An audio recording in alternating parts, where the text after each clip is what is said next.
میں علی، اور یہ کہانی ہے اس وقت کی جب زندگی واقعی زندگی لگتی تھی۔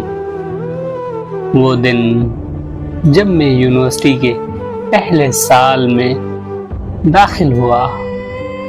ہر چیز نئی تھی، نئے لوگ، نئی جگہ، نئے خواب، اور ان سب کے درمیان وہ بھی تھی، اس کا نام مریم تھا۔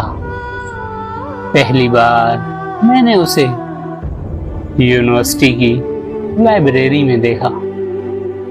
سادہ سی لڑکی، سفید دوپٹہ، کتابوں میں گم، مگر نہ جانے کیوں اس کی خاموشی میں ایک عجیب سا سکون تھا۔ میں نے اسے بس ایک نظر دیکھا، مگر دل وہ وہیں رک گیا تھا۔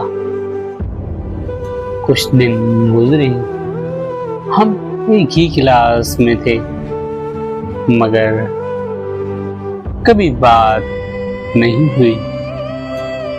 پھر ایک دن پروفیسر نے ہمیں ایک گروپ اسائنمنٹ دیا، اور قسمت نے ہمیں ایک ہی گروپ میں ڈال دیا۔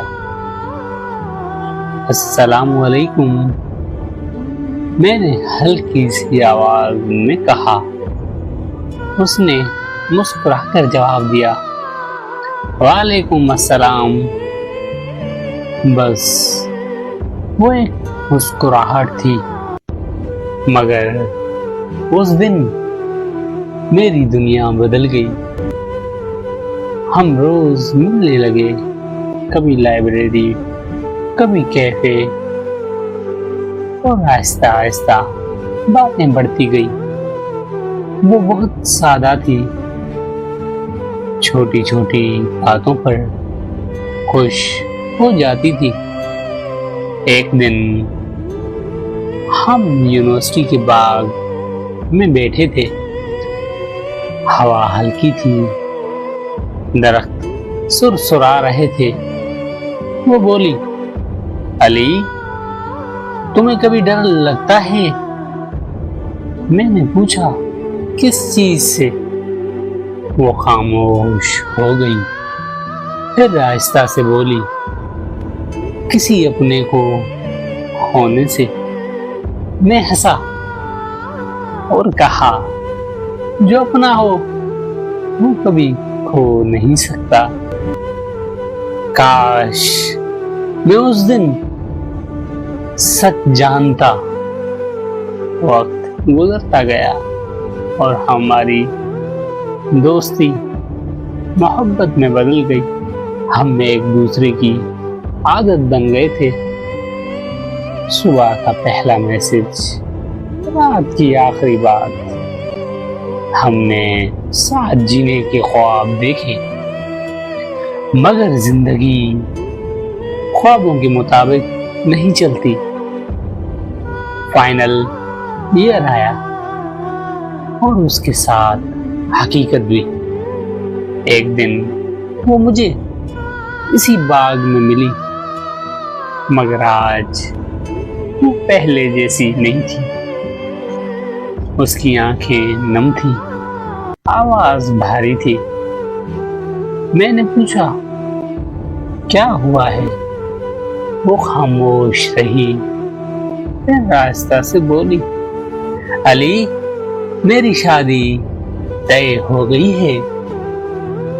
مجھے لگتا ہے جیسے وقت رک گیا ہو۔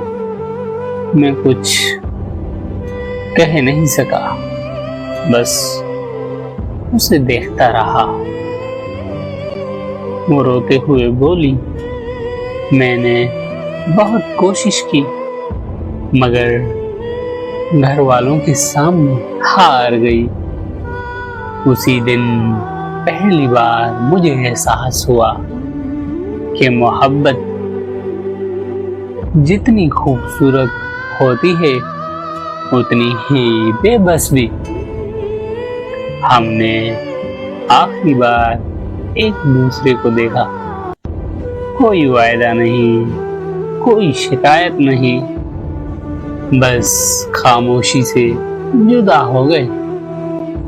اس کے بعد یونیورسٹی وہیں رہی، مگر سب کچھ بدل گیا۔ وہ بینچ جہاں پر ہم بیٹھتے تھے اب خالی لگتا تھا۔ راتیں لمبی ہو گئیں، نیندیں اجنبی ہو گئیں۔ میں ہر روز مرتا تھا 1000 بار۔ ایک دن اچانک خبر ملی، مریم اب اس دنیا میں نہیں رہی۔ میں سن کر ساخت رہ گیا۔ پتہ چلا وہ بیمار تھی، مگر اس نے کبھی مجھے نہیں بتایا۔ میں آخری بار اس کی قبر پر گیا، ہاتھ میں وہی کتاب تھی۔ میں خاموش کھڑا رہا، آنکھوں سے آنسو بہتے رہے اور دل میں ایک ہی بات گونجتی رہی، تم نے کیوں نہیں بتایا؟ میں تمہیں کبھی چھوڑتا نہیں۔ ہوا آہستہ آہستہ چل رہی تھی، جیسے وہ اب وہیں ہو، مگر حقیقت وہ جا چکی تھی ہمیشہ کے لیے۔ کچھ محبتیں ادھوری نہیں ہوتی، وہ مکمل ہوتی ہیں، بس انسان ادھورا رہ جاتا ہے۔